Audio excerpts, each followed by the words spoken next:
5 തവണ വാലണ്ടിയോർ പുരസ്കാരം, 900-ലധികം കരിയർ ഗോളുകൾ, ഫുട്ബോൾ ലോകത്തെ എല്ലാ റെക്കോർഡുകളും സ്വന്തം പേരിലാക്കിയ ഇതിഹാസം. ക്രിസ്ത്യാനോ റൊണാൾഡോ എന്ന പേര് കേൾക്കുമ്പോൾ ലോകത്തിൻ്റെ മനസ്സിലേക്ക് ഓടിയെത്തുന്ന ചിത്രങ്ങളാണിവ. എന്നാൽ കരിയറിലെ ഏറ്റവും വലിയ നേട്ടം എന്താണെന്ന് റൊണാൾഡോ എന്ന് ചോദിച്ചു നോക്കിയാൽ ഒട്ടും മടിക്കാതെ അദ്ദേഹം പറയും അതെൻ്റെ കുടുംബമാണ്. ക്രിസ്ത്യാനോ ജൂനിയർ, പിന്നെ ഇരട്ട കുട്ടികളായ ഇവയും മാറ്റിയോ, അലാന മാർട്ടിന, ബെല്ല, എസ്മരാൾഡ എന്നീ 5 കുട്ടികളുടെ പിതാവാണ് റൊണാൾഡോ. അതായത് ലോകത്തിലെ ഏറ്റവും തിരക്കേറിയ കഠിനമായ കായിക ജീവിതത്തിനിടയിലും ഒരു മത്സരത്തിനിറങ്ങുന്ന അതേ അച്ചടക്കത്തോടും ശ്രദ്ധയോടും കൂടിയാണ് അദ്ദേഹം തൻ്റെ മക്കളെ വളർത്തുന്നത്. റൊണാൾഡോയുടെ പാരൻ്റ് രീതികൾ ആഡംബരം നിറഞ്ഞതോ സങ്കീർണമായതോ ഒന്നുമല്ല. അതിന് മാഡ്രിഡിലെ കൊട്ടാര സാദൃശ്യമായ വീടോ അല്ലെങ്കിൽ സ്വകാര്യ ജെറ്റോ ആവശ്യമൊന്നുമില്ല. മറിച്ച് പണം കൊണ്ട് കുട്ടികളുടെ സ്വഭാവം കേടുവരാതിരിക്കാനുള്ള എല്ലാ കാര്യങ്ങളും ദൃഢനിശ്ചയവും അച്ചടക്കവും മാത്രമാണ് അതിന് വേണ്ടിയിരുന്ന് വിശ്വസിക്കുന്ന ഒരാളാണ് റൊണാൾഡോ. നമ്മുടെ ഇപ്പോഴത്തെ മാതാപിതാക്കൾ തീർച്ചയായും മാതൃകയാക്കണം. കാരണം ക്രിസ്ത്യാനോ റൊണാൾഡോ തൻ്റെ വീട്ടിൽ നടപ്പാക്കിയ കുറേ കർശനമായ നിയമങ്ങൾ നോക്കിക്കഴിഞ്ഞാൽ ചിലവർക്ക് സന്തോഷമാവും, ചിലവർ അതിനെ അനുകരിക്കും, ചിലവർ പറയും ഇന്നത്തെ കാലത്ത് ഇതൊക്കെ നടക്കുമെന്നുള്ള ചോദ്യം ഉണ്ടാവും.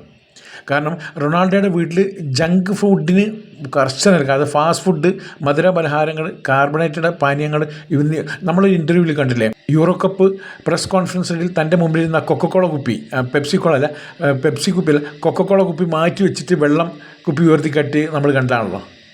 വെള്ളം കുടിക്കൂ എന്ന് റൊണാൾഡോ ലോകത്തോട് അന്ന് വിളിച്ചു പറഞ്ഞു നമ്മളോട്. അന്ന് ലോകത്തിൻ്റെ ഒരു സന്ദേശം മാത്രമല്ല, സ്വന്തം ജീവിതത്തിൽ അദ്ദേഹം പാലിക്കുന്ന നിയമം കൂടിയാണ്. കുട്ടികൾക്ക് സ്നേഹം പ്രകടിപ്പിക്കാനോ അല്ലെങ്കിൽ സമ്മാനം നൽകാനോ ചോക്ലേറ്റുകൾ, ചിപ്സും വാങ്ങി നൽകുന്ന മാതാപിതാക്കളുടെ ശക്തമായ ഒരു സന്ദേശമാണിത്. നമ്മൾ കുട്ടികളെ സന്തോഷിപ്പിക്കാൻ വേണ്ടി എല്ലാം ചെയ്യും. നമ്മൾ ആലോചിക്കുന്ന ഇന്നത്തെ സന്തോഷം.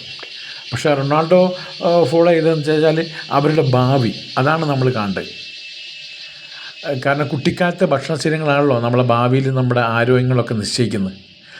പിന്നെ തൻ്റെ മൂത്ത മകനായ ക്രിസ്ത്യാനോ ജൂനിയർ പല പ്രാവശ്യം ആവശ്യപ്പെട്ടിട്ടുണ്ട് അവനൊരു സ്മാർട്ട് ഫോൺ വാങ്ങിക്കൊടുക്കാൻ. പക്ഷേ റൊണാൾഡോ ഇന്ന് വരെ കൊടുത്തില്ല. ഇത് കേൾക്കുമ്പോൾ നമ്മൾ വിചാരിക്കുമ്പോൾ ഇവർ മാത്രം എന്താ ഇങ്ങനെ കൊടുക്കാത്തത്, ബാക്കിയുള്ള നമ്മളെ വീട്ടിലൊക്കെ കൊടുക്കുന്നുണ്ടല്ലോ. പക്ഷേ അതന്നും വലിയ വാർത്ത ഈ ഫോൺ കൊടുക്കാത്തതുണ്ട്. പക്ഷേ അന്നേരം പുള്ളി ചെറിയ പ്രായത്തിൽ സ്മാർട്ട് ഫോണുകൾ ഗുണത്തേക്കാളെ ദോഷം ചെയ്യുന്നതാണ് അദ്ദേഹത്തിൻ്റെ പക്ഷം. അതായത് അദ്ദേഹം അന്നേ പറഞ്ഞിരുന്നത് ഗുണത്തേക്കാളൊക്കെ ദോഷം ചെയ്യുള്ളൂ. കുട്ടികൾ സ്ക്രീനുകൾ നോക്കി സമയം കളയാതെ പഠനത്തിലും കായിക വിനോദങ്ങളിലും യഥാർത്ഥ ജീവിതാനുഭവങ്ങളിലും ശ്രദ്ധ കേന്ദ്രീകരിക്കണമെന്ന് അദ്ദേഹം ആഗ്രഹിച്ചിരുന്നു. ഇന്നത്തെ ഇന്ത്യൻ സാഹചര്യത്തിൽ ഒരു കുട്ടിക്ക് നമ്മൾ സൈക്കിൾ വാങ്ങി നൽകുന്നതിന് മുമ്പ് മാതാപിതാക്കൾ മൊബൈൽ ഫോണിൽ കയ്യിൽ വെച്ച് കൊടുക്കാറുണ്ട്. എന്നാൽ അമിതമായ സ്ക്രീൻ ടൈം കുട്ടികളുടെ ശ്രദ്ധക്കുറവിനും ഉറക്കമില്ലായ്മക്കും വിഷാദരോഗത്തിനും കാരണമാകുന്ന ശാസ്ത്രീയ പഠനങ്ങൾ ശരിവെക്കുന്നതാണ് നമ്മളെ റൊണാൾഡോയുടെ ഇതുവരെ കണ്ട പ്രകടനങ്ങളൊക്കെ. പിന്നെ പഠിക്കുന്നതിനാണ് 1ാം സ്ഥാനം വേണ്ടെന്നുള്ള പുള്ളി എന്നോ പറഞ്ഞിട്ടുണ്ട്. താനൊരു ആഗോള ഫുട്ബോൾ ഇതിഹാസമാണെങ്കിലും തൻ്റെ വീട്ടിൽ കളിക്ക് മുമ്പ് പഠനത്തിലാണ് സ്ഥാനമെന്ന് റൊണാൾഡോ വ്യക്തമാക്കിയിട്ടുണ്ട്. സ്കൂൾ ഹോംവർക്കുകളും പഠനകാര്യങ്ങളും പൂർത്തിയാകാതെ കുട്ടികൾ ഫുട്ബോൾ പരിശീലനത്തിനോ മറ്റു വിനോദങ്ങൾക്കോ അദ്ദേഹം അനുവദിക്കാറില്ല. ക്രിസ്ത്യാനോ ജൂനിയർ അക്കാദമി ഫുട്ബോളിൽ മികച്ച പ്രകടനം നടത്തുന്നെങ്കിലും പുസ്തകങ്ങൾക്ക് ആദ്യം പരിഗണന എന്ന് അവനറിയാം. അതായത് വിദ്യാഭ്യാസത്തിന് ഏറെ പ്രാധാന്യം നൽകുന്ന കുടുംബത്തിന് എളുപ്പത്തിൽ ഉൾക്കൊള്ളാവുന്ന ഒന്നാണിത്. അതായത് പറയുന്നതെന്ന് വെച്ചാൽ അവർ സ്വന്തം വഴി നോക്കട്ടെ. റൊണാൾഡോയുടെ പാരൻറ്റിങ്ങിൽ ഏറ്റവും മനോഹരമായ വശം എന്താണെന്നറിയോ? ലോകത്തിൻ്റെ ഏറ്റവും മികച്ച ഫുട്ബോളായ അദ്ദേഹം തൻ്റെ മക്കൾക്ക് തൻ്റെ വഴി തന്നെ പിന്തുടരണമെന്ന് ഒരിക്കലും നിർബന്ധിച്ചില്ല. ജോർജിന റോഡ്രിഗസിൻ്റെ നെറ്റ്ഫ്ലിക്സ് സീരീസായ ഐ ആം ജോർജിനായി റൊണാൾഡോ അങ്ങനെ പറയുന്നുണ്ട്. എന്തറിയോ? എൻ്റെ മക്കളുടെ മേൽ യാതൊരുവിധ സമ്മർദ്ദവുമില്ല. ക്രിസ്ത്യാനോ ജൂനിയറിന് വേണമെങ്കിൽ നല്ലൊരു ഫുട്ബോളർ ആവാം, പക്ഷേ അത് അവൻ്റെ പൂർണ്ണമായ താല്പര്യവും കഠിനാധ്വാനവും കൊണ്ടായിരിക്കണം. കുട്ടികളെ ചെറുപ്രായം മുതൽക്ക് എഞ്ചിനീയറിങ്ങും മെഡിസിനും സിവിൽ സർവീസും നിർബന്ധിച്ച് പഠിപ്പിക്കുന്ന മലയാളി മാതാപിതാക്കൾക്കുള്ള വലിയൊരു പാഠമാണിത്. അതായത് കുട്ടികൾക്ക് അവരുടെ കഴിവ് തിരിച്ചറിയാനുള്ള സ്വാതന്ത്ര്യം നമ്മൾ നൽകണം, അല്ലാതെ മാതാപിതാക്കളുടെ പ്രതീക്ഷകളുടെ ഭാരമല്ല അവർ ശരിക്കും. പിന്നെ അമിതമായിട്ട് ലാളിക്കൊന്നുമില്ല. കുട്ടികൾ പോർച്ചുഗലിലെ മദീരയിലെ ഒരു സാധാരണ ദരിദ്ര കുടുംബത്തിൽ ജനിച്ച റൊണാൾഡോക്ക് അമ്മ പാചകക്കാരിയായിരുന്നു, അച്ഛൻ ക്ലബിലെ കിറ്റ്മാനുമായിരുന്നു. തൻ്റെ ഭൂതകാലം റൊണാൾഡോ ഒരിക്കലും മറന്നിട്ടില്ല. പല പ്രാവശ്യം പല ഇൻ്റർവ്യൂകളിലും പുള്ളി പറഞ്ഞിട്ടുണ്ട്. മക്കളെ അത് മറക്കാൻ അനുവദിക്കാറുമില്ല. അതായത് ശതകോടികളുടെ ആസ്തി ഉണ്ടായിട്ടും മക്കൾ ആവശ്യപ്പെടുന്നതെല്ലാം വാങ്ങി നൽകാൻ അദ്ദേഹം തയ്യാറല്ല. ചോദിക്കുന്നതെല്ലാം എളുപ്പത്തിൽ ലഭിച്ചാൽ അവർക്ക് കഠിനാധ്വാനത്തിൻ്റെ വില മനസ്സിലാകുമെന്ന് അദ്ദേഹം വിശ്വസിച്ചു. തങ്ങൾ അനുഭവിക്കാത്ത ആഡംബരങ്ങൾ മക്കൾക്ക് നൽകാനായി ഓടുന്ന മാതാപിതാക്കൾ ഓർക്കുക. കുട്ടികൾക്കെല്ലാം വാരിക്കോരി നൽകുന്നതല്ല അവരോട് ചെയ്യുന്ന ഏറ്റവും നല്ല കാര്യം.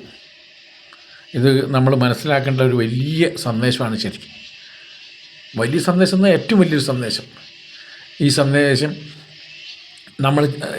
സന്ദേശം നമ്മൾ കേട്ടുകൊണ്ടെങ്കിൽ ഒരുപക്ഷെ നമ്മളെ കുടുംബം, നമ്മളുടെ കുട്ടികളൊക്കെ കുറച്ചൊക്കെ ദേഷ്യം ഉണ്ടാവുമായിരിക്കും തുടക്കത്തിൽ, പക്ഷേ പിന്നീട് അത് നല്ലതെന്ന് നമുക്ക് ഓർമ്മയിൽ വരും. അതായത് അദ്ദേഹം അമിത ഊർജ്ജത്തിൽ വ്യായാമം ചെയ്യണമെന്നൊക്കെ അദ്ദേഹം വളരെയായിട്ട് നിർബന്ധിച്ചൊരു സമയമാണ്. കാരണം മധുരം കഴിച്ച് ശരീരത്തിൽ നിന്ന് അമിത ഊർജ്ജത്തെ വ്യായാമത്തിലൂടെ ഇല്ലാതാക്കണം എന്ന പാഠമാണ് അദ്ദേഹം അവിടെ എല്ലാ പോകുന്നിടത്തൊക്കെ കൊടുക്കാറ്. കാരണം നമ്മൾ കഴിച്ചു കഴിഞ്ഞാൽ നമ്മൾ എക്സസൈസും മറ്റൊക്കെ ചെയ്തിട്ട് നമ്മൾ അതില്ലാണ്ടാക്കണം. അതുപോലെ ശാരീരിക അധ്വാനം കുട്ടികളുടെ മാനസിക വളർച്ചയ്ക്കും എത്രത്തോളം ആവശ്യമാണെന്ന് ഈ ശീലം നമ്മയും ഓർപ്പിക്കുന്നുണ്ട്. നമ്മളും അത് ഓർമ്മിക്കുക. പിന്നെ എല്ലാവർക്കും ബഹുമാനം മാത്രമേ അദ്ദേഹം ഉള്ളൂ. ഭക്ഷണം, വിദ്യാഭ്യാസം, ഫിറ്റ്നസ് എന്നൊക്കെയപ്പുറം റൊണാൾഡോ തൻ്റെ മക്കളെ പഠിപ്പിക്കുന്ന ഏറ്റവും വലിയ പ്രധാനപ്പെട്ട ഒരു കാര്യം എന്ന് വെച്ചാൽ ബഹുമാനമാണ്. സ്കൂളിലെ ജീവനക്കാർ, ടീമിലെ സഹതാരങ്ങൾ, ആരാധകർ, കളിക്ക് ശേഷം ഡ്രസ്സിംഗ് റൂമിൽ എത്തുന്ന വൃത്തി, അങ്ങനെയുള്ള എല്ലാവരും ഒരേ അന്തസ്സോടുകൂടി ബഹുമാനിക്കണമെന്ന് പഠിപ്പിക്കുന്ന ഒരാളാണ് റൊണാൾഡോ. അതുകൊണ്ടൊക്കെ തന്നെയാണ് ലോകത്തിലെ ഏറ്റവും ആരാധകരുള്ള ഒരാളായിട്ട് റൊണാൾഡോ മാറി. ഇപ്പം വേൾഡ് കപ്പിൽ നിന്ന് പോർച്ചുഗൽ പിന്മാറി. ഇപ്പോൾ പറയുന്നത് എന്താ, 50% ടിക്കറ്റ് കുറവാണെന്നാണ് പറയുന്നത്. ആരും വാങ്ങിക്കുന്നില്ല കളി കാണാൻ. അത്രയും നഷ്ടമാണെന്നാണ് പറയുന്നത് ഫിഫയ്ക്ക്. അപ്പോൾ നിങ്ങൾ ആലോചിച്ചു, കളിക്കളത്തിൽ മാത്രമല്ല പുറത്തും ക്രിസ്ത്യാനോ റൊണാൾഡോ ആരാണ്? അദ്ദേഹത്തിൻ്റെ രാജ്യം നോക്കണ്ട, പോർച്ചുഗൽ നിങ്ങൾ നോക്കണം. പോർച്ചുഗൽ എന്ന രാജ്യത്തെ ചിലപ്പം സ്നേഹിക്കുന്നവരുണ്ടാവും, അല്ലാതെ ഉണ്ടാവും. പക്ഷേ ക്രിസ്ത്യാനോ റൊണാൾഡോ എന്ന വ്യക്തിയെ നമ്മൾക്ക് എന്താ ഇഷ്ടം?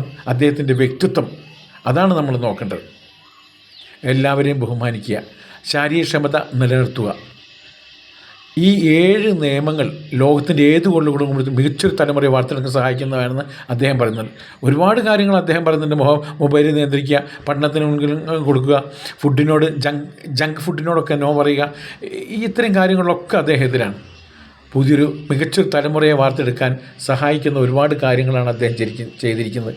ഇനിയും അദ്ദേഹത്തിൻ്റെ സേവനങ്ങൾ ഗ്രൗണ്ടിലും പുറത്തും ഈ ലോകത്ത് മാതൃക ഉണ്ടാവട്ടെ. അദ്ദേഹത്തിൻ്റെ കുറേ കാര്യങ്ങളൊക്കെ നമ്മൾ പിന്തുടരുകയാണെങ്കിൽ, ഇപ്പം നമ്മളെ കുട്ടികളോട് ചെയ്യുമ്പോൾ നമുക്കൊരു മോശമായി തോന്നും, ഒന്നും വാങ്ങിക്കൊടുത്തില്ലല്ലോ. അത് കുട്ടികളെ സ്നേഹിക്കുന്ന അച്ഛനമ്മമാർക്ക് ഉണ്ടാകുന്ന ഒരു കാര്യമാണ്. പക്ഷെ അതൊന്നും നോക്കണ്ട, കഴിയുന്നതും നല്ല കാര്യങ്ങൾ മാത്രം ചെയ്യാൻ ശ്രമിക്കുക, അവരെ നേർവഴിയിലൂടെ നടത്തുക. നമ്മൾക്കും ആലോചിക്കുമ്പോൾ മനസ്സിനൊരു സുഖം കിട്ടാൻ അത് ഉപയോഗമാവും. Thank you. ഈ ചാനൽ ഇതുവരെ സബ്സ്ക്രൈബ് ചെയ്തില്ലെങ്കിൽ ചെയ്തു വയ്ക്കുക. പുതിയ വീഡിയോയുമായി ഉടനെ വരാം. Thank U.